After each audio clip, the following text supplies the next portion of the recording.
Hey, this is Mark Gerard. I'm going to talk about my brand new girlfriend. It's the Marco bass guitar.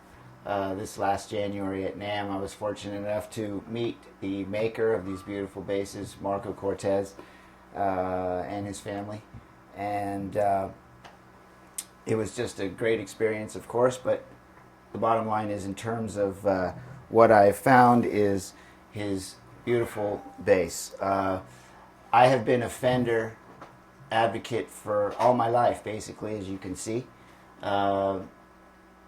Always loved the Fender, and I always will, but I won't be using them anymore. I'll be working with the Marco guitar from now on. This specific one is the TFL Relic.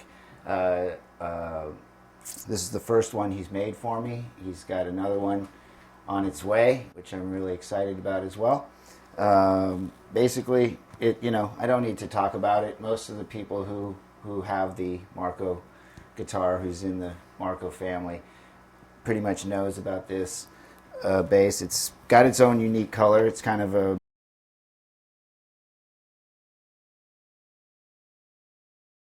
beautiful curly maple neck, and beautifully reliced. I mean, unbelievable, just the way he reliced it. Just not too heavy, not too light, just absolutely beautiful.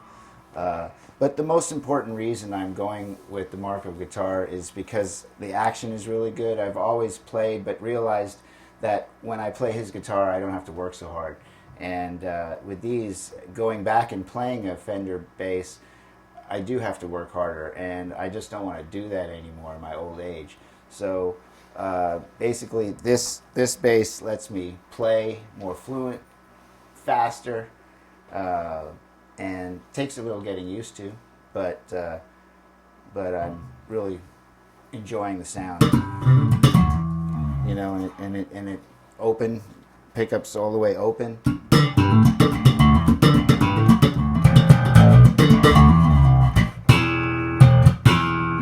Beautiful sound, Usually on Fenders, when I wanted to get a sweet spot sound, was able to open all the pickups. So it would never be able to get a good sound. I'd have to always fix it and alter it. But this way, when they're all open, when you're doing a gig, the sound man just loves you, because you don't fuss around with all your tones, and one song you're loud and the next song you're quiet. This way you just got it up, and if I'm going to play a slap tune or something that's really funky, it's right there.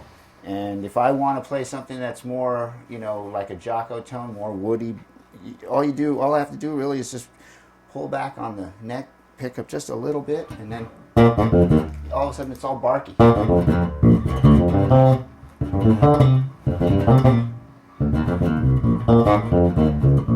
know what I'm saying? So that works out really well. Really barky, so you can get that sound that cuts through. And at the end of this video, I'm going to play along with one of our original tunes with the Ferocious 4 band. It's a jazz fusion band that I have here in the Bay Area, and I'll come out with that, and you'll hear how the sound is the barky sound, and I'll make them change. The first kind of bits of music you heard was more funky, open. The ending will be more of the barky tone, so you can hear how that cuts through.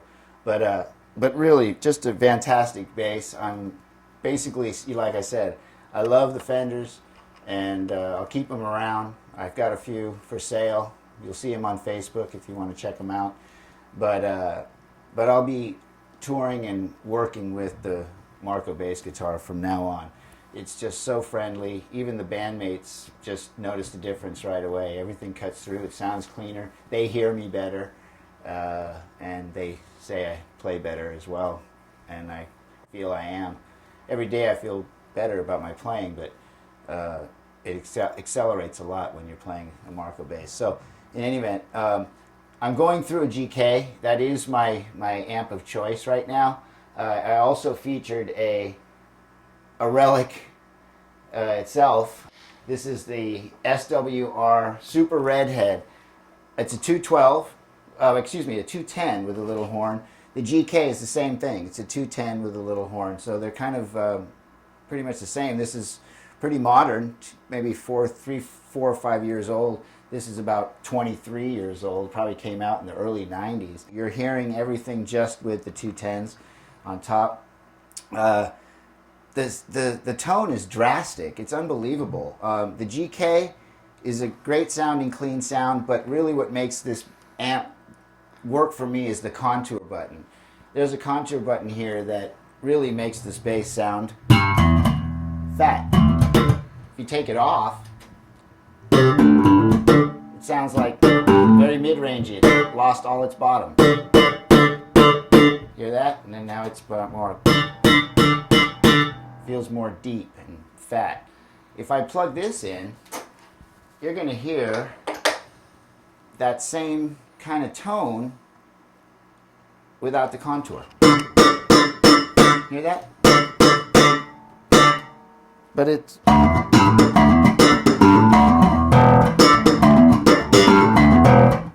I have everything flat except for the bass. I have to have that turned all the way up and have the pulled turbo pulled up just to get this kind of sound. If I close that, turn that, put it back to on, it's absolutely hollow sounding. You play it a while and play it in bands, and the sound can grow on you. So obviously, my bass works really well with the GK, and that's part of its intent.